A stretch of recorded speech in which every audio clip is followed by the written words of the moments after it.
आज मी आले आहे माझा नातेवाईक अमरीशच्या शेतात. हे शेत बार्शीच्या जवळच आहे. आत्ता मी जे चालते आहे ते कांद्याची शेती आहे. या 15-16 एकर जमिनीला पाणी पुरवण्यासाठी एक सुंदर विहीर पण शेतात आहे. ठिबक सिंचन प्रक्रियेद्वारे सर्व शेताला पाणी पुरवले जाते. हे आहेत द्राक्षाचे वेल आणि याला सध्या छोटी छोटी द्राक्षे लागलेली आहेत. ही सर्व शेती सुंदर करण्यासाठी या कुटुंबाने खूपच मेहनत घेतली आहे.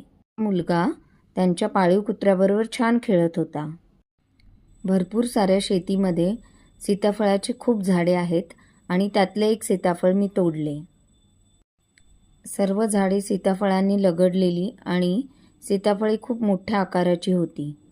मला आणि माझ्या मुलाला या शेतीमधून फिरताना खूपच छान वाटले आणि शेतीसाठी किती मेहनत घ्यावी लागते याची सुद्धा जाणीव झाली.